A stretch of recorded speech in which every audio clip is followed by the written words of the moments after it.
Bibili ya elobi na mokanda ya Actes des Apôtres chapitre 2 verset 17 était na mikolo ya suka wa seko nzambe ya ko sopa molimo na ye likolo ya nzoto nyonso sur toute chair. Elobi bongo que vos fils et vos filles prophétiseront et vos vieillards auront de songes. Malobango ezoko kisama na mikolo ya suka bandeko balandi bana mboka boye malamu na Ago Plus télévision bipai wapi bozwaka exclusivité ya basango na bino mpe bipai wapi to sosolaka mainyoso maza koleka na société na biso. Lelo to yambeli bino toko yambela bino bongo moko ya basali na nzambe aza elenge aza moko tokoloba oyo azui epakwa euti epa ya nzambe et puis azana message très important ya kolegisa na bakambi ya mboka pe na mokonzi ya mboka abengami bongo na kombo ya Mosakoli Clément Kalala. Mosakoli Clément Kalala, est-ce que toko yamba ona limiamia voilà alors qu'il avance nous les voyons. Bonjour prophète Clément Kalala. Bonjour. Bonibino papa. Tozali malamu. En tout cas tozene sengo Ago Plus zene sengo ya koyamba yo en qualité d'un serviteur de Dieu bongo to pesio limiamia nyonso. Alors Mosakoli Clément, est-ce que biso to ebio kasi est-ce que balandi na biso bako kozwa opportunité ya koyeba nani aza bongo Mosakoli Clément azalaka wapi asalelaka nzambe na etelo nini? Ngai nazali prophète Clément nafanda kotala ba téléspectateurs ba otala yo déjà. Nazali prophète Clément nafanda na commune ya Nsele précisément il faut bank avenue Mavulu numéro 25. Vraiment nazali prophète et puis na ye awa pamba te na ye na oyo nzambe apesi nga puti na loba en plein air mpo ya bakonzi ya mboka et puis mpo ya mokonzi ya mboka yango nde nayeli awa mpo na sokola napesa yango. Alors prophète Clément Kalala tozomona toza vraiment elenge makasi et puis mosala nzambango bon c'est pas une façon de dénigrer mais tolingi toza mwa explication mwa mokie kaka mpo nzambe ako utiliser motu nyonso. Alors ebanda ndenge nini oya Mosakoli ozwa vision ozwa ndoto est-ce que moto ya ko betelo lisolo ete yo lelo esengelo za la prophète boum okomi pe prophète te mosala na nga nzambe na bandango vraiment na bomwana parce que na bandada ya koloba déjà makambo oyo salema na bomwana na ngai zima na loba na mwana oyo tozala na ye ke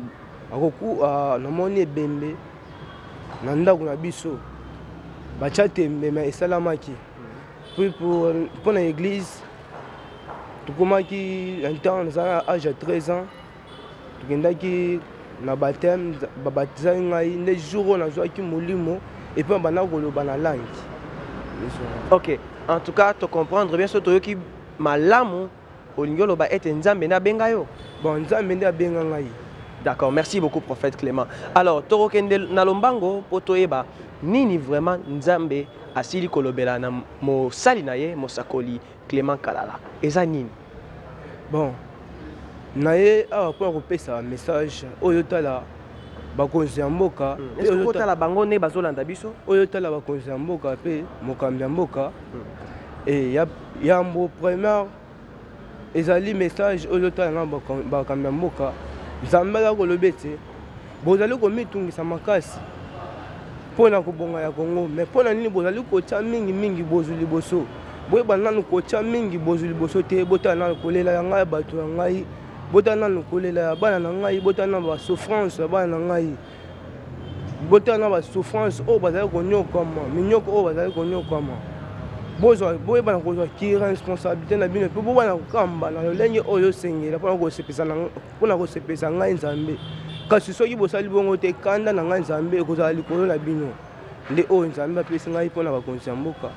ezala député ezala ministre ezala même président ezala nani ezala sénatrice ezala sénateur vraiment message oyo eza très important mpo oyoka yango epo oyeba na kosalela yango yo moto koyoka yango ozala président oyeba na kopartage yango na bato nyonso oyo bazali kokamba Kongo mpo sekende liboso. Merci beaucoup Mosali Nzambe Clément Kalala. Osili koyebisa biso awa ete ozali na message pona bakambi ya mboka mpe na message pona mokambi ya mboka. Tant tolobela mokambi ya mboka totali bongo président de la République son excellence Félix Antoine Tshilombo Tshisekedi bipai wapi topesi bipai nyonso bizwa miye topesi mbote. Alors message nini oza nango pona mokonzi ya mboka? Est-ce que ça confidentiel? Est-ce que songeli lo bango awa topé il faut toluka moyen moko po et atteindre? bon message oyo eza na yango nakopesa yango en plein air te vraiment bon nakoluka ata membre to mutu oyo akoki koya mpona apesa ye message ou bien président ye moko napesa ye message na ye parce que ezali première fois te mpona apesa message soki ezali ke message eza kopanza nanga na panza mais comme c'est un message oyo ezosengela présence ya mutu moko ezosengela même président ye moko yango nakosenga po te namona ata présence ya mutu moko napesa message parce que eza message na nga te ezali message oyo nzambe apesinga mpona mokambi ya mboka c'est-à-dire naza obligé kopesa message wana. D'accord, boza obligé à kopesa message wana tolingi sikawa bota la caméra mokonzi ya mboka aze olanda bino boyebisa ye soki bokosala ndeni posa ya motema na bino po bokutana na ye. Bon ngai nazala problème te nazosenga kaka bango parce que soki nzambe alobi vraiment nzambe akosaka te nzambe alobaka parce que président de la République démocratique du Congo